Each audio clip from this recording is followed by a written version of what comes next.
I am the Tofu Golem. Please enjoy the video.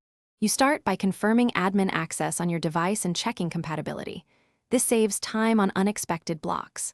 Next, pick a protocol WireGuard for speed, OpenVPN for wide support, because protocol choices affect latency and security.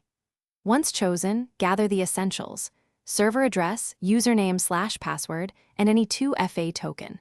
Make sure your network allows VPN traffic and that firewall rules won't block the chosen port. Now install the client and proceed to configuration.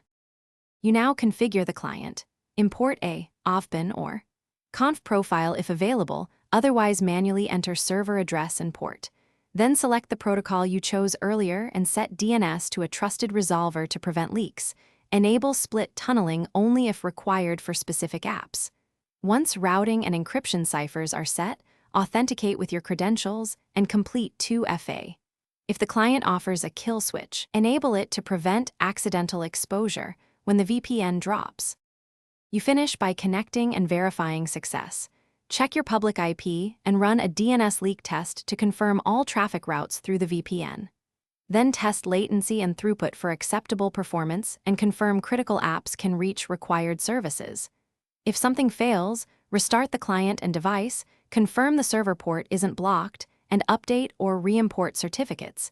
These steps resolve most issues.